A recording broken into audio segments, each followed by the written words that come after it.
रहमल्लाहु मन क़रअ सूरतल फ़ातिहा। बिस्मिल्लाहिर्रहमानिर्रहीम लिल्लाहि रब्बिल आलमीन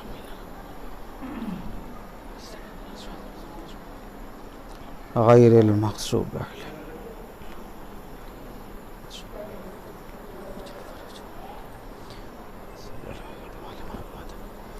औज़ु बिल्लाहि मिनश शैतानिर रजीम। बिस्मिल्लाहिर रहमानिर रहीम।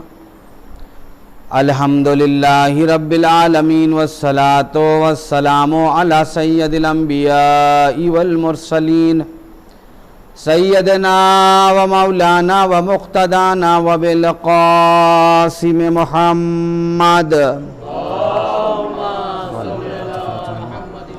ख़ातमिन नबीन व आलिहि तय्यबीन अत्ताहिरीन अल मासूमीन अल मज़लूमीन। अम्मा बादु फ़क़द क़ाल अल्लाहु तबारका व तआला फ़िल क़ुरानिल मजीद वल फ़ुरक़ानिल हमीद व हुवा अस्दक़ुस सादिक़ीन क़ौलुल हक़। बिस्मिल्लाहिर रहमानिर रहीम। फ़ाक़िम वजहक लिद्दीन हनीफ़ा फ़ित्रतल्लाहि अल्लती फ़तरन्नासा अलैहा ला तब्दील लिख़ल्क़िल्लाह ज़ालिकद्दीनुल क़य्यिम वलाकिन अक्सरिन्नासि ला यअलमून। सल्लल्लाहु अलैहि मुहम्मद व आलिहि।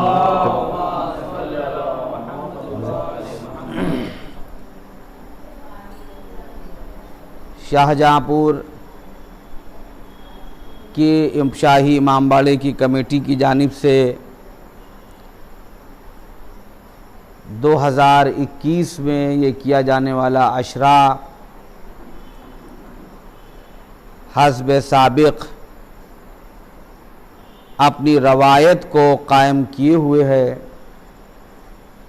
और परवरदिगार ने तौफ़ीक़ अता की है यहाँ के शियान अली और शियान हैदर कर्रार को कि जो बरसहा बरस तक अज़ाए हुसैन की खिदमत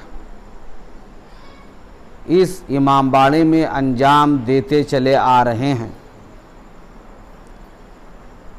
खुदा सभी को सलामत रखे और इसी तरह शाही इमामबाड़ा शाहजहाँपुर की खिदमात नस्लन बाद नस्लिन करने की तौफ़ीक़ अता फ़रमाए। और ये वादा तो ख़ुद खुदा का है कि वो ज़िक्र हुसैन को भी बाक़ी रखेंगे और मकामात मुक़द्दसा की भी हिफाजत करने वाला खुदा यकता व यगाना है। हम दीन इलाही पर बात कर रहे हैं और इस बात पर फोकस कल की मजलिस में भी मैंने किया कि व्हाट इज़ रिलीजन, मज़हब क्या है, दीन क्या है। क्योंकि दीन के माना व मफ़हूम को बिगाड़ने की कोशिश की गई है, लिहाजा इस बात को जानने की ज़रूरत है कि दीन आखिर है क्या। हम असास दीन पर गुफ्तगू कर रहे थे जिसका सिर्फ हम एक ही पॉइंट क्लियर कर सके थे कि इखलासुल यकीन दीन की असास में एक पहला सुतून है कि इंसान को अल्लाह की ज़ात पर यकीन होना चाहिए और ऐसा यकीन कि वो ज़ात इलाही के वजूद से उसकी फ़िक्र और उसका ईमान पेवस्त हो जाए। जिस तरीके से जिस्म और रूह एक दूसरे से पेवस्त हो करके नफ्स बन जाता है, उसी तरीके से जब कमाल इलाही के साथ इंसान का ईमान पेवस्त हो जाता है तो वो साहिब कमाल बन जाता है। एक सलवात पढ़िएगा बवाद बुलंद।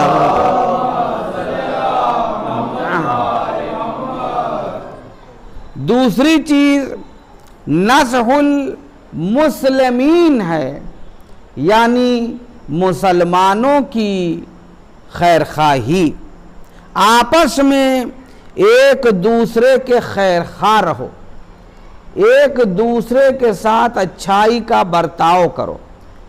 इस पर भी कल मैंने मुख्तसर रोशनी डाली थी कि फ़कत मुसलमानों के लिए ही ये दायरा महदूद नहीं है, बल्कि इसमें तो तमाम मज़ाहिब के लोग और अल्लाह की बहुतरी मखलूक आती है। हत्ता कि शजर और जानवरों के साथ भी हमको खैर खाही का बर्ताव करना चाहिए। दीन इस्लाम की असास अदलो इंसाफ के ऊपर है। ईमान लाने के बाद अदलो इंसाफ होना चाहिए। जहां अदलो इंसाफ नहीं होता है वहीं जुल्म होता है। जब रोशनी ना होगी तभी अंधेरा होगा। अल्लाह ने इस दुनिया में नूर को भेजा है, कुरान भी नूर है और उसके जो नुमाइंदे आए हैं वो भी नूर है। जहां पर कुरान और नुमाइंदेगाने खुदा पाए जाएंगे, जहां के ऊपर लोग उनसे वाबस्ता हो जाएंगे, वहां पर अंधेरा दिखाई नहीं देगा। लेकिन जहां पर अंधेरा दिखाई दे तो समझ लेना चाहिए कि न यहां पर कुरान है न यहां पर नुमाइंदेगाने खुदा हैं। इसलिए सिर्फ अंधेरा ही अंधेरा है। जहां अंधेरा होगा वहां अदल और इंसाफ के चिराग रोशन नहीं होते हैं, जुल्म और इस्तेबदाद की बस्तियां आबाद होती हैं। एक सलवात पढ़िएगा बवाद बुलंद। जुल्म को देख करके ये ना कहा जाए कि ये इस्लाम है, जालिम को देखकर ये ना समझा जाए कि ये मुसलमान है, क्योंकि ना जुल्म का ताल्लुक इस्लाम से है ना जालिम का ताल्लुक मुसलमान से है, बल्कि इस्लाम का दायरा विजन ब्रॉड है। वो हत्ता कि एक जानवर के साथ भी जुल्म को बर्दाश्त नहीं करता, वो दरख्तों के साथ भी जुल्म बर्दाश्त नहीं करता। हत्ता कि जो सामान जरूरियात हैं, जो जरूरियात के सामान हैं, उसके इस्तेमाल पर भी जुल्म को बर्दाश्त नहीं किया जाता। मसलन इंसान नालैन पहनता है, शूज का इस्तेमाल करता है। जब आप इस शाही इमामबाड़े में तशरीफ लाए तो आपने अपनी नालैन और जूते बाहर उतारे, तो जिसने भी जिस जगह के ऊपर अपने नालैन पहले रख दिए, अब कोई दूसरा आकर के उस नालैन और शूज को हटाकर अपना रख दे तो इस्लाम इसे जुल्म कहता है। यानी कि जो इंसान जरूरियात की चीजें रखता है उसके इस्तेमाल पर भी जुल्म का पहरा नहीं होना चाहिए है, वहां पर भी अदलो इंसाफ के चिराग रोशन हो। हम गुजर रहे हैं, गुजरते हुए हमारे पास दरख्तों के पास से हम गुजर रहे थे। एक मर्तबा दरख्त की टहनी हमने तोड़ ली, कोई पत्ती तोड़ ली बेवजह, और उसके बाद उसको हाथ से मसला और फेंक दिया। ये जुल्म है, जुल्म है ये। लिहाजा जानवर के लिए क्या है कि जो कुर्बानी की जाए तो उसको सबसे पहले पानी पिला लिया जाए। यानी कि अल्लाह ने जिन जानवरों की कुर्बानी को जायज करार दिया, जिसको अपनी तरफ मंसूब कर लिया है, तो उनको शायरुल्लाह कहा है। ये ईद उल अजहा का जो जानवर है वो शायरुल्लाह है। उसी तरीके से जितनी भी मखलूक है, हत्ता कि एक कुत्ता तक, आप उसको भी नजर हकारत से नहीं देख सकते। अगर नजर हकारत से देख लिया तो इसका मतलब है कि जामे इंसानियत आपने उतार दिया। जनाब मूसा की नबुवत एक कुत्ते की को नजर हकारत से ना देखने की वजह से ही बची थी। जब जनाब मूसा के दिल में यह बात आई कि चूंकि मैं कलीम हूं, अल्लाह ने मेरा इंतखाब कलाम करने के लिए किया है, इसका मतलब है कि मुझ में कोई खास खुसूसियत होगी, कोई खास सिफत होगी जो अल्लाह को पसंद आ गई। परवरदिगार जो हरकत कल्ब से वाकिफ है, जो कल्ब का भी पैदा करने वाला है, जो कल्ब में उठते हुए ख्वाहिशात को भी देखता है, जो आंखों के और कनकियों के इशारों को भी शुमार करता है, जो बारिश के कतरे भी उसकी शुमार से बाहर नहीं है, जब पत्ते दरख्तों से गिरते हैं तो उसको इसका इल्म है। लिहाजा परवरदिगार ने जनाब मूसा से कहा, ए मूसा, जिस मखलूक को तुम अपने से पस्त समझते हो उसको मेरे पास ले आओ। जरा सोचिए कि यह बात हम लोगों के जहनों में भी कितनी मर्तबा आती है। और वो फुला साहब नीचे खानदान के हैं, कमजोर खानदान है, फुला साहब आली खानदान के हैं, ये इनका खानवादा आला है, इनका हसब व नसब बुलंद है, इनका हसब व नसब पस्त है। कितनी मर्तबा ये ख्यालात हमारे जहन में आते हैं। परवरदिगार कह रहे हैं, ए मूसा, जिसको भी हमने जिस चीज को पैदा किया, जो भी मखलूक है जो तुमको अपने से पस्त नजर आती हो, उसको ले आओ मेरे पास। जनाब मूसा जब चले तो भाई की तरफ गौर किया कि क्या मैं भाई को ले चलूं, इसलिए कि मैं नबी हूं, मेरा भाई साहिब नबुवत नहीं है, या मैं उलुल आज़्म पैगंबर हूं। अगर हारून है तो वो फकत नबी है मगर उलुल आज़्म नहीं है। लेकिन कहा कि नहीं ले जा सकता। पड़ोसी के जो गैर मासूम है, कहा इसको ले जाऊं, कहा नहीं ले जा सकता। एक एक पर शुम नजर डालते रहे और फिर आगे कदम बढ़ाते रहे, कोई नहीं मिल रहा है। एक जख्मी कुत्ता सरे राह था।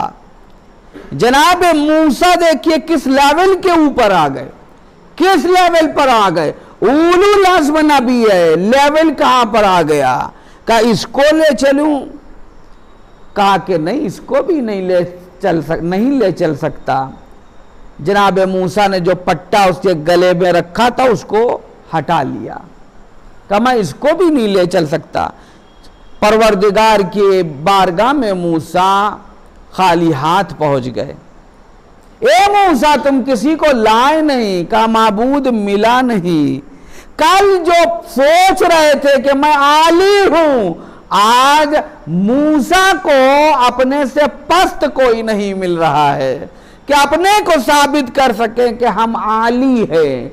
जब मूसा जैसा उलुल आज़्म नबी अपने से पस्त को नहीं ला सका, अपनी बुलंदी और सआदत को साबित ना कर सका, तो हम जैसे नाकिस और गुनहगार कैसे किसी दूसरे से बुलंद और आली हो सकते हैं। जब तक कि हमारे पास अमल और तकवा ना हो। सिर्फ तकवा और अमल वो है कि जो इंसान को दूसरों से आली कर देता है। परवरदिगार पूछ रहा है, मूसा क्यों नहीं मिला?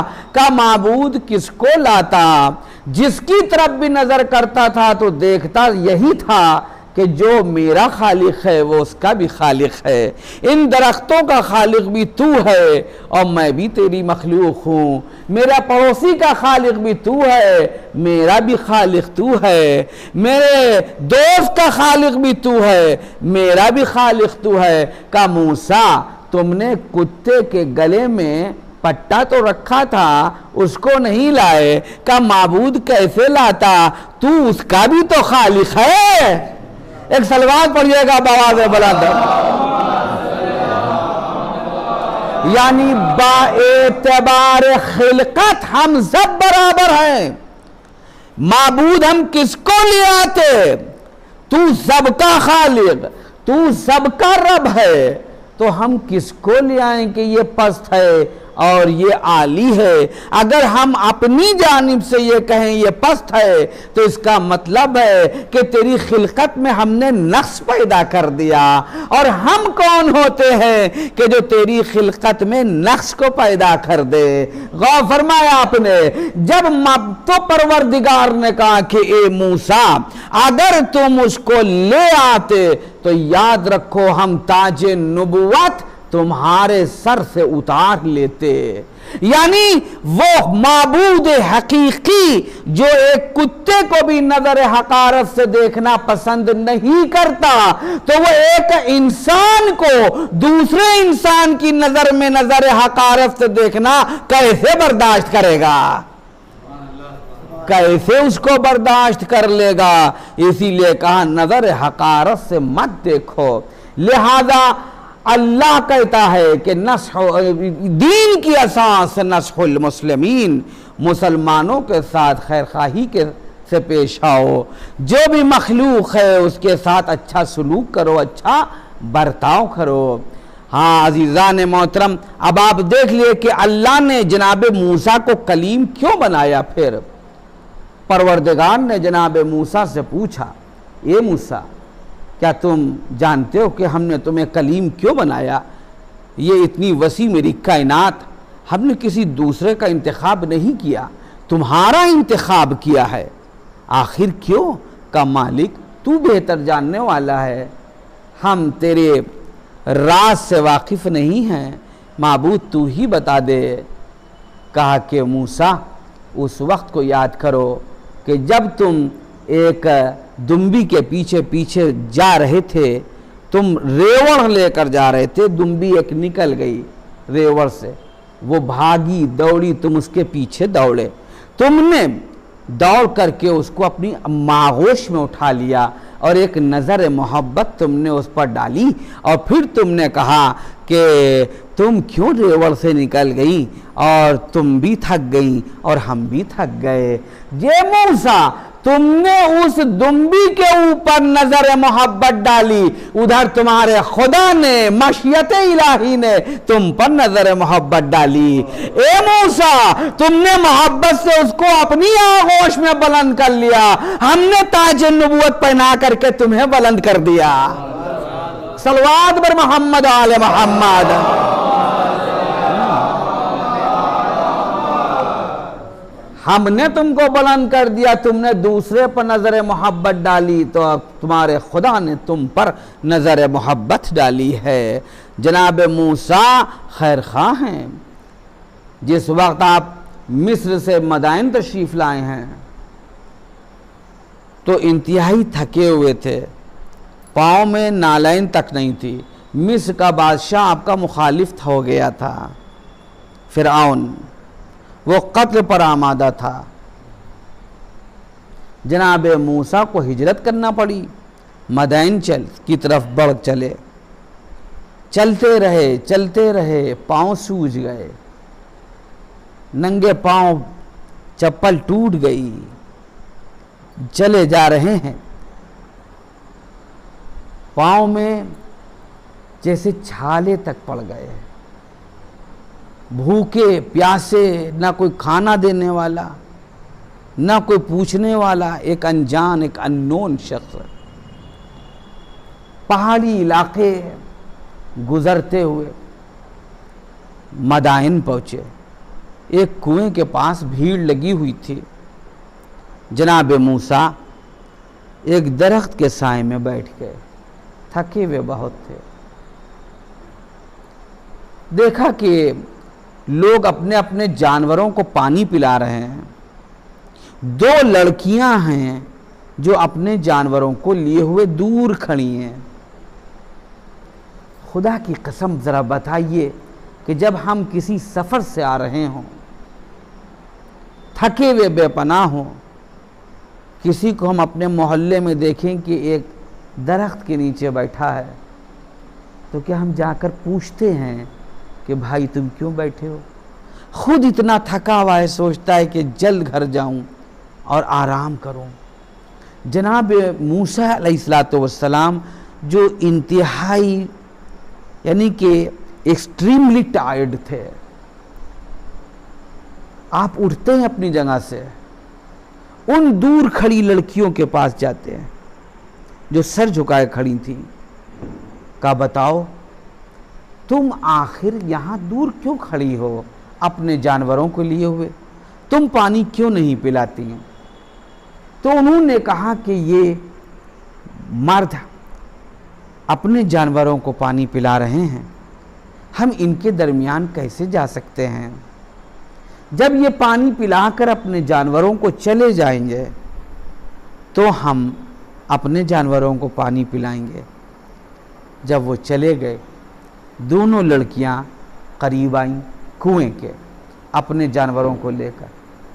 अब बताइए जनाब मूसा को क्या करना चाहिए था? खुद थका हुआ इंसान है, एक्सट्रीमली टायर्ड, भूखे भी हैं, प्यासे भी हैं, निढाल है। उस वक्त क्या करना चाहिए था जनाब मूसा को? हम लोग होते तो कहते कि अगर कुछ खाने पीने को मिल जाए तो हमें दे दो, मगर जनाब मूसा ने ऐसा कुछ नहीं किया। इसलिए कि बंदगाने खुदा, बरगुज़ीदे खुदा, ताज नबुवत व रिसालत व इमामत पहनने वाले देने के लिए आते हैं, लेने के लिए नहीं आते। सलवात मोहम्मद आले मोहम्मद।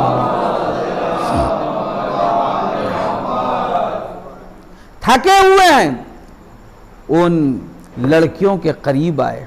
उन्होंने चाहा कि डोल डालें। अब उस ज़माने में डोल भी बहुत बड़ा होता था और पानी खींचें, वो रोज़ खींचती थी। जनाब मूसा ने कहा कि तुम हटो, हम पानी भरकर तुम्हारे जानवरों को पिलाते हैं। जनाब मूसा जैसा थका हुआ इंसान डोल को कुएं में डालते हैं, खींचते हैं और फिर जानवरों को पानी पिलाते हैं। जरा सोचिए जनाब मूसा की खैर खाही कि जो इतना ज्यादा थका हुआ, भूखा प्यासा हो, उसने अपनी भूख और प्यास और अपनी थकान का जिक्र उनसे नहीं किया, बल्कि उनके जानवरों को पानी पिलाने में उनकी मदद की, उनको पानी खींचने नहीं दिया। वो दोनों लड़कियां अपने रेवड़ को लेकर के घर पहुंची। वो जनाब शुएब की बेटियां थीं। जनाब शुएब नबी थे। उन्होंने कहा कि ए मेरी बेटियों, तुम आज जल्दी पानी पिलाकर आ गई, आखिर इसकी क्या वजह है? तो उन्होंने कहा कि बाबा, आज एक शख्स हमको मिला था जो इंतहाई शरीफुन नफ्स था। ए बाबा बड़ा मेहरबान था, ए बाबा बड़ा शफीक शख्स था, जिसने डोल को कुएं में डाला, पानी खींचता जाता था, जानवरों को पिलाता जाता था। आज हमको उसने पानी पिलाने न दिया। चूंकि उसने पानी पिलाया, लिहाजा मेरे जानवर जल्द सैराब हो गए। तो जनाब शुएब ने कहा कि आखिर वो शख्स कौन था? कहा बाबा मैं उसको नहीं जानती। कहा जाओ, जा करके उसको लेकर आओ मेरे पास। जनाब शुएब की एक बेटी जनाब मूसा के तरफ चली। जनाब मूसा उसी तरह खामोश बैठे हुए थे। खुदा की कसम, ये तरबियत होना चाहिए है कि हर घर की कि माँ बाप बच्चों की तरबियत इस तरह करें कि देने के आदी बने, मांगने के आदी ना बने। इसीलिए कहा गया है सदका बच्चों के हाथों से दिलवाओ, जो चीज दिलवाओ वो बच्चों के हाथों से दिलवाओ ताकि उनमें देने की आदत पड़े। हसनैन अपने वालिदैन को देखते थे कि जो भी साइल आता था वो उसकी खिदमत करते थे। पैसे की ज़रूरत है पैसा, रोटी की ज़रूरत है रोटी, लिबास की ज़रूरत है लिबास। अली और फातिमा के बच्चे अपने माँ बाप को देता हुआ देखते थे, देता हुआ देखते थे तो खुद भी देने लगते थे।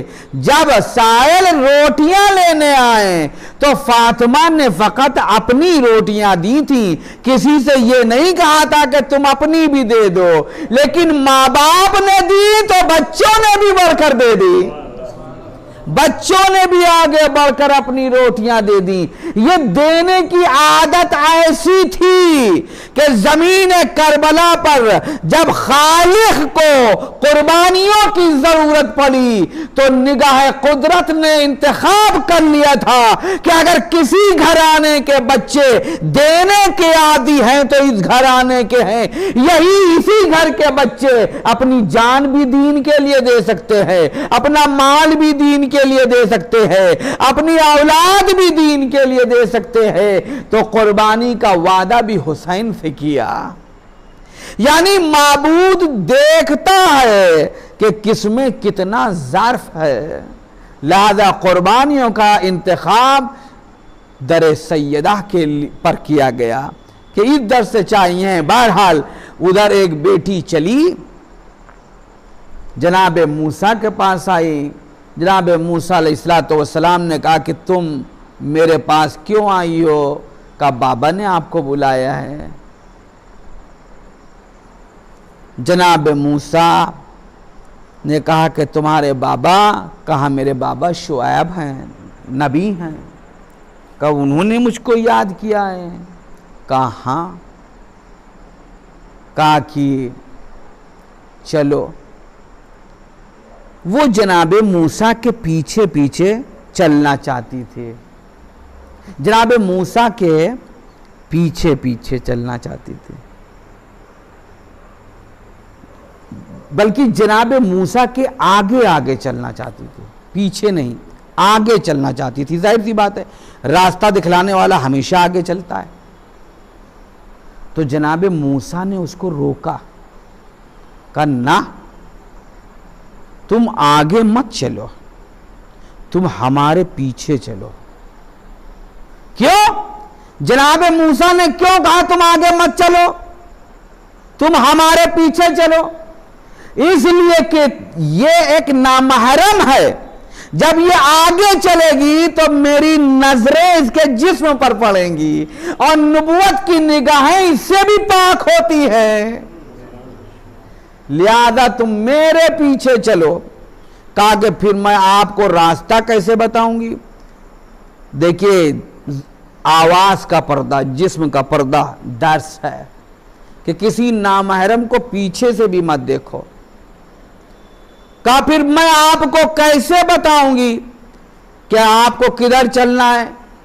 तो आप फरमाते हैं कि तुमको जब कहीं मुड़ना हो, टर्न करना हो, तो एक ईंटा लेना और उस तरफ फेंक देना। खुदा की कसम क्या टेक्नोलॉजी इस्तेमाल की है।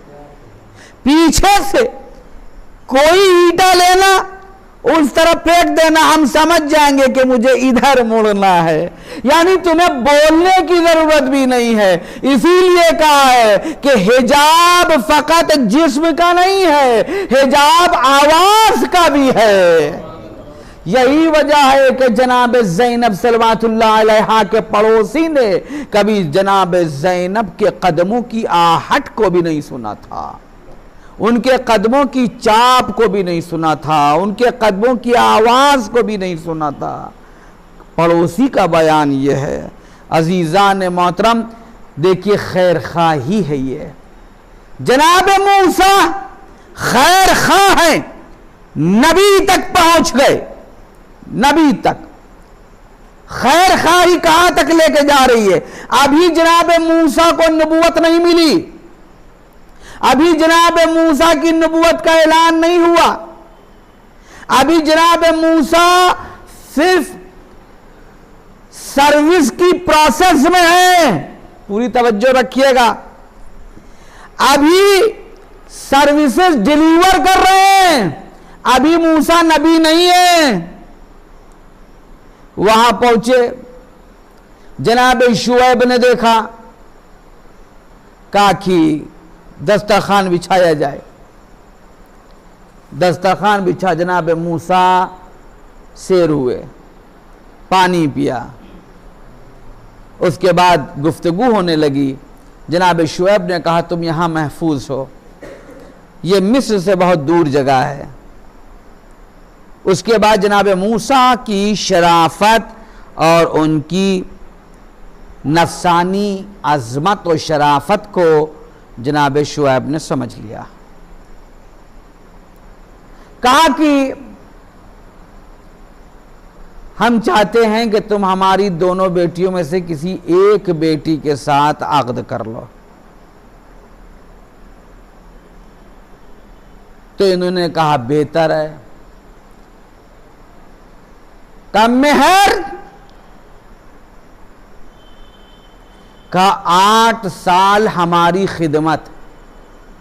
कितने? 8 ईयर्स हमारी खिदमत। हमारी से क्या मत मुराद है? जानवर के रेवड़ चराओ, हमारी खिदमत में रहो, जो हम कहें उसको फॉलो करो। और कहा कि अगर 1-2 साल कुछ बढ़ जाए तो ज्यादा बेहतर है। एक सलवात पड़ जाएगा बाबा से बुलंद।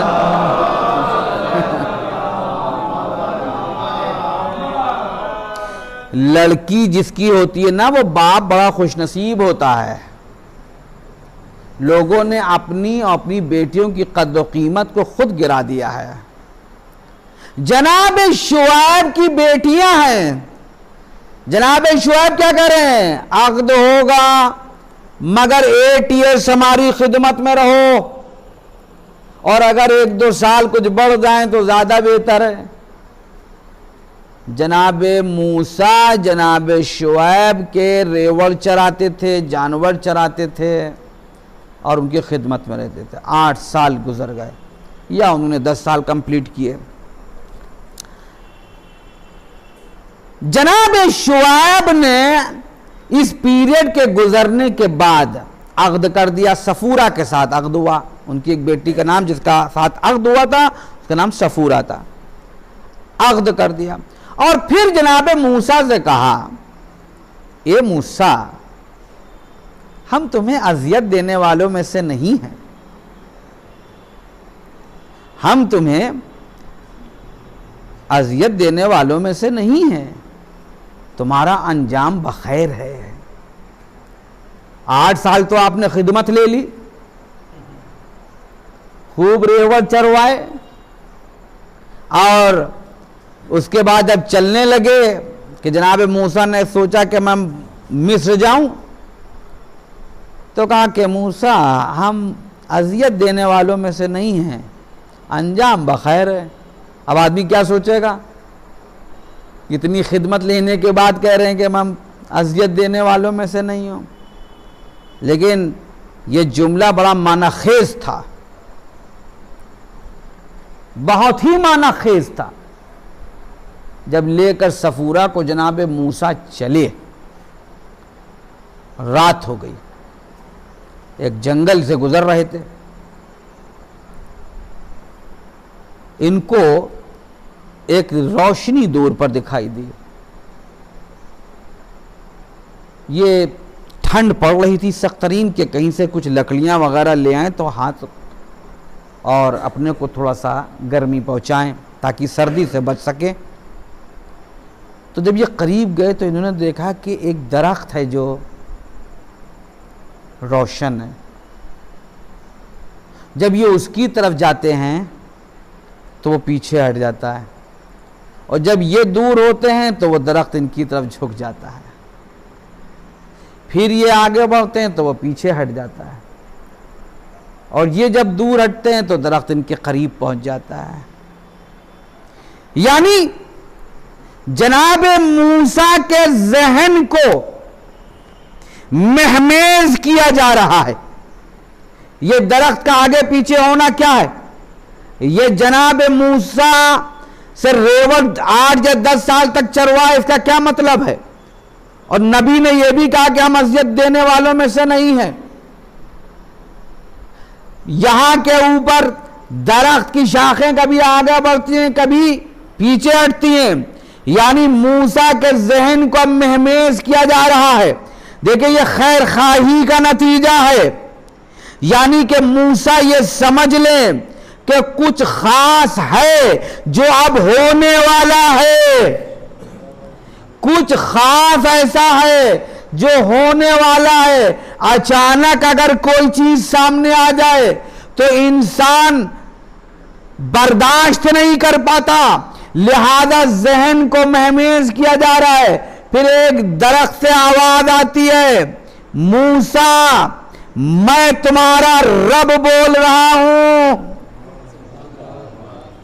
अंता रब्बुक, ए मूसा अना रब्बुक, मैं तुम्हारा रब हूं, मैं तुम्हारा रब बोल रहा हूं, मैं तुम्हारा परवरदिगार बोल रहा हूं। जनाब मूसा अब जब समझ गए कि मेरा रब कोई, मेरा परवरदिगार मुझसे गुफ्तगू कर रहा है, अगर ये महमेज ना किया जाता जहन को और ये नफ्स को महमेज ना किया जाता तो बारे नबूवत मूसा संभाल नहीं सकते थे। यानी कि 10 साल जो रेवल चरवाए थे वो इसलिए कि जनाब मूसा का जिस्म सख्तियों को बर्दाश्त करने और कवानीन इलाहिया को लोगों तक पहुंचाने के लिए बिल्कुल तैयार हो जाए, सख्तियों से घबरा न जाए, क्योंकि कमजोर इंसान बहुत जल्दी अपनी विल पावर छोड़ देता है। लिहाजा ताकतवर बनाया सख्त तरीन काम है जानवरों का पालना और रेवड़ का चराना, लिहाजा वही काम लिया गया। हर नबी से रेवड़ चरवाए गए हैं ताकि नफ्सों को महमेज कर दिया जाए, ताकि नफ्सों को महमेज कर दिया जाए। उसी तरह जहन को भी महमेज किया गया। फिर कहा कि अना रब्बुक, मैं तुम्हारा परवरदिगार हूं। बाज़ीज़ान मोहतरम याद रखिएगा, किसी छोटे से अमल को भी कभी कम ना समझिएगा, कभी कम ना समझिएगा। जब जनाब मूसा गए थे तो आग लेने के इरादे से गए थे, पलटे तो ताज नबुवत लेकर के आए। सलवात पर मोहम्मद आले मोहम्मद। ताज नबूवत लेकर के आए।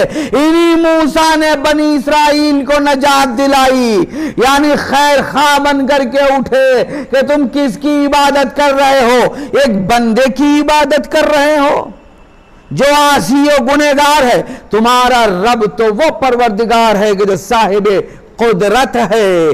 बस याद रखिएगा अज़ीज़ान मोहतरम कि जब भी मशीयत ने कुछ अहम काम और अहम जिम्मेदारियां और रिस्पॉन्सिबिलिटीज अपने बंदों के सुपुर्द की हैं तो उनके नफ्सों को, उनके जहनों को महमेज किया है। जबकि वो ऑलरेडी मुत्तकी और परहेजगार होते हैं, जबकि वो ऑलरेडी आलिम होते हैं, उसके बावजूद भी जब वो अपनी रिस्पॉन्सिबिलिटी भी किसी पर डालता है तो उसके लिए भी उसके नफ्सों को महमेज करता है, जहन को महमेज करता है।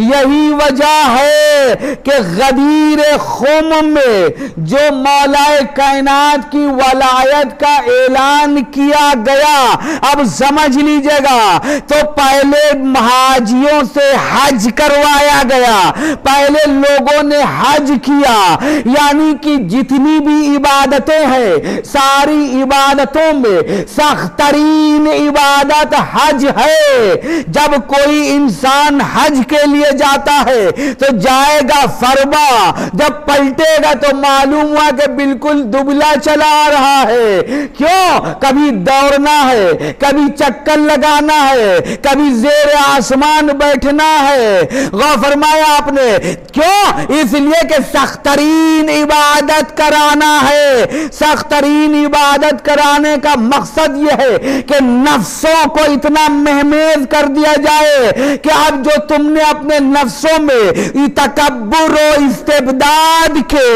अंधेरे रखे थे वो तौहीद के चरागों से रोशनी में बदल जाए, वो रोशनी में बदल जाए। बस जनाब मूसा और इमाम अली में यह फर्क है, जब जनाब मूसा को नबुवत दी गई तो मूसा के नफ्स को महमेज किया गया, लेकिन जब अली की वलायत का ऐलान किया जाना था तो नफ्स अली को महमेज नहीं किया गया, बल्कि जिनको कबूलियत वलायत करानी थी उनके नफ्सों को हज की इबादत के जरिए महमेज किया, ताकि सलाहियत कबूलियत वलायत पैदा हो सके। सलवात पर मोहम्मद और आले मोहम्मद।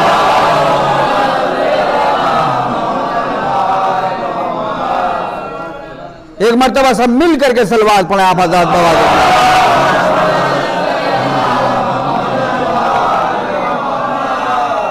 और फरमाया आपने अजीज़ान मोहतरम, लिहाजा मौलाए कायनात मिसले नबी है, मिसले नबी है। इसीलिए कहा जाता है कि अपने नफ्सों को पाक रखो, अपनी फिक्रों को पाक रखो, अपने जहनों को पाक रखो, अपने कान और ज़बान को पाक रखो। नजासतों के साथ लफ्ज़ ईमान तो लिया जा सकता है, और वो ईमान सिर्फ अलिफ ये मीम अलिफ और नून है बस, लेकिन रोशनी ये ईमान कहीं ना नजर आएगी, क्योंकि ताकत ईमान हो और ताकत यकीन पाको पाकीज़ा नफ्सों में पैदा होता है, ताहिर नफ्सों में पैदा होता है। ये नहीं कि माल हराम भी खा लिया, नजिस चीज़ भी खा गए, यतीम का माल भी लेके खा गए, किसी दूसरे की मिल्कियत पर कब्जा करके मजलिस हुसैन बर्पा कर दी तो लोगों ने वाह वाह कर ली। ये सब का सब एक धोखा है, एक फरेब है, ये काम आने वाला नहीं है। जब नबियों के नफ्सों को महमेज किया जा रहा है तो हमें भी अपने ईमान को बाकी रखने के लिए ज़रूरी है कि हम अपने नफ्सों को ताहिर रखें। बस अज़ीज़ान मोहतरम, कंटिन्यू इंशाअल्लाह ये अशरे मुहर्रम में यही टॉपिक रहेगा और इस टॉपिक को हम आगे कंटिन्यू करेंगे। वक्त ख़त्म हो गया कि ज़मीन करबला पर जो भी इमाम हुसैन अलैहिस्सलाम से आकर मिल गया, उसके नुफूस पहले से नुसरत हुसैन करने की आमादगी को लिए हुए थे, तो महज़र शहादत में नाम आया।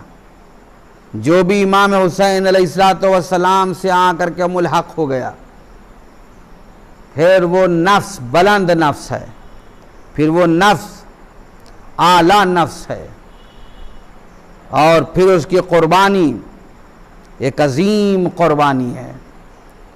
खुदा की कसम, इमाम हुसैन अलैहिस्सलाम जैसा कौन खैर खा होगा कि खुदा ने कुर्बानी मांगी थी सिर्फ हुसैन से, मगर हुसैन ने आगे बढ़ कर के मंजिले नाफिला में कुर्बानियां पेश कर दी 72।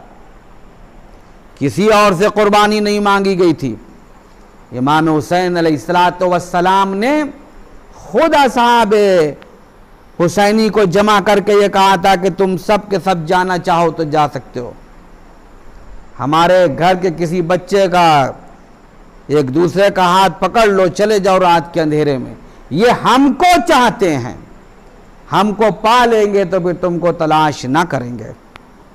और अगर तुम्हें यह खतरा है कि दुश्मन तुमको अजियत पहुंचाएगा तो हम कहते हैं कि तुम्हें कोई अजियत इस दुनिया में ना पहुंचेगी। और अगर तुम जन्नत चाहते हो तो हम वादा करते हैं कि जन्नत तुम्हारा मुकद्दर होगी। बताइए कि हुसैन इब्न अली दुनिया की खैरखाही की भी जमानत ले चुके कि तुम्हारी बेहतर दुनिया होगी, अजियतें नहीं होंगी, और तुम्हारी आखिरत भी बेहतर होगी। अब बताइए इंसान क्या चाहता है? यही तो चाहता है। लेकिन लाखों सलाम हो असहाब हुसैनी के ऊपर जिन्होंने इस चीज को नहीं लिया, बल्कि कहा कि मौला सब कुछ तो मिल जाएगा मगर आपकी नुसरत में शहादत का जो लुत्फ है वो मैं कहां से लाऊंगा। लिहाजा या आका, मैं आपकी नुसरत में अपनी जान को कुर्बान करूंगा। आज मैं चाहता हूं कि 2 असहाब हुसैनी का जिक्र करूं और एक गुलाम का। बुरैर हमदानी, आपने नाम सुना होगा। बुरैर हमदानी कूफे के सिन रसीदा ताबई थे। इमाम अली अलैहिस्सलातु वस्सलाम के आप सहाबी थे और आबिद शब जिंदादार। आपको सैयदुल कुरआ कहा जाता था, यानी हफ्फाज का सरदार। जो कुरान करीम के हाफिज होते थे उनका सरदार। आप कूफे के रहने वाले थे। इमाम हुसैन अलैहिस्सलातु वस्सलाम जब कूफे के पास से गुजरे तो हुर के दस्ता पहुंचने से पहले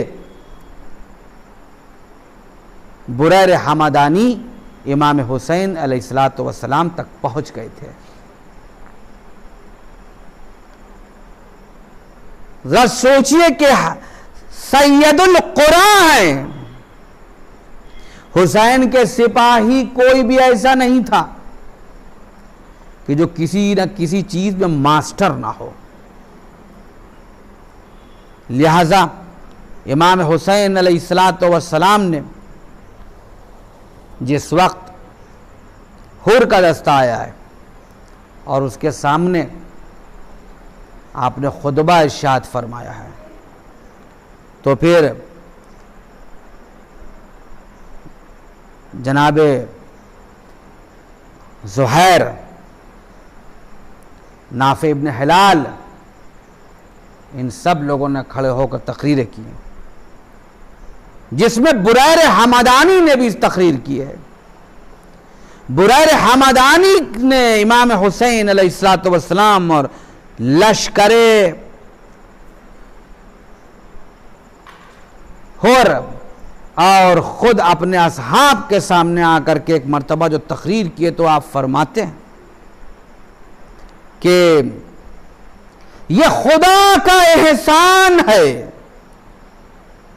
कि मौला उसने आपकी नुसरत के लिए मेरा इंतखाब किया। ए मौला, मैं अपनी जान आपकी नुसरत में देने के लिए आमादा और तैयार हूं, और उस दुश्मन का के जो नबी के नवासे को बर्बाद करने पर आमादा हो, उसका ठिकाना सिर्फ जहन्नम है। और वो वक्त कि जब जहन्नम से इनकी चीखों की आवाज़ें सुनाई देंगी, ए मेरे मौला, हम इस शहादत की सआदत पर आपके एहसानमंद हैं, आप हमारे मोहसिन हैं।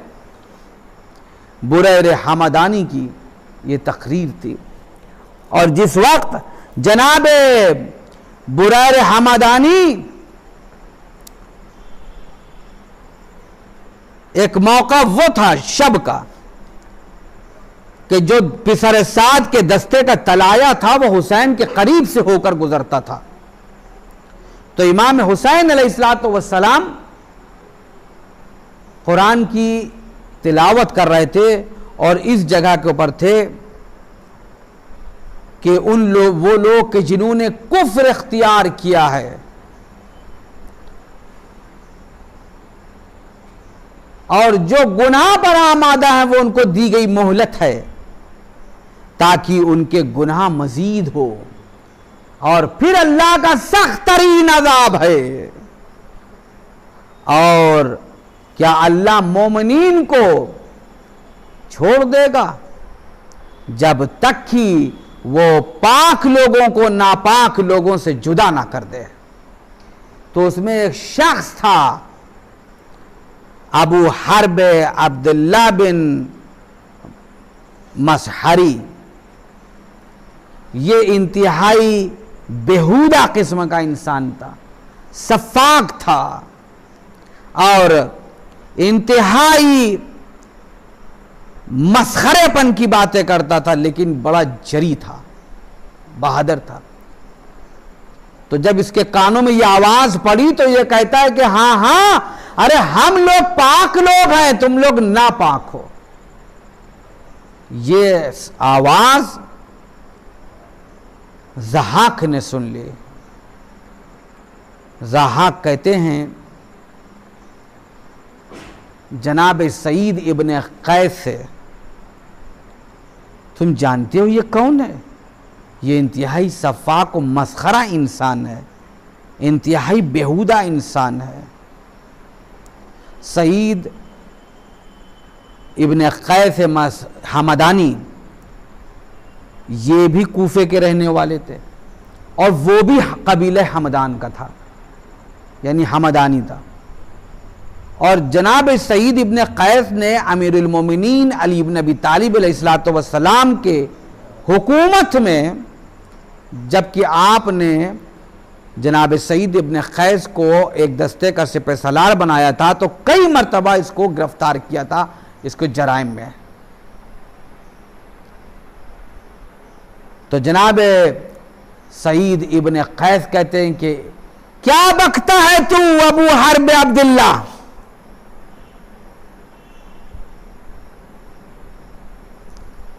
जनाब बुरैर हमदानी को गैज़ आ जाता है।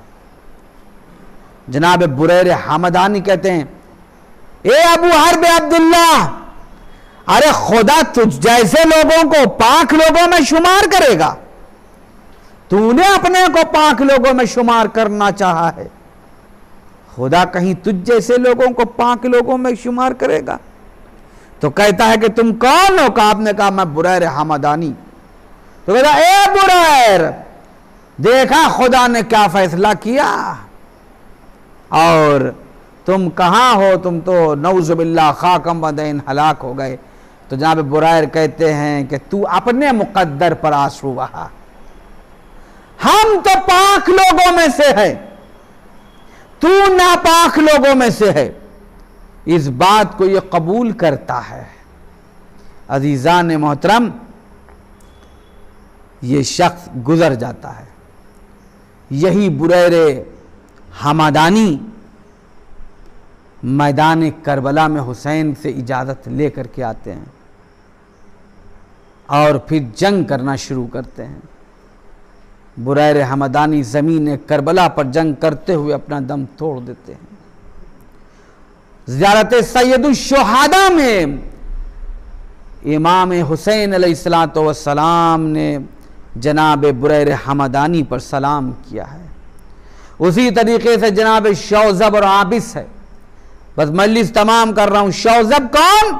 शौज़ब वो हैं कि जो जनाब आबिस के ग़ुलाम हैं, और जनाब शौज़ब जो कबीले हमदान से थे वो बनु शाकिर से थे।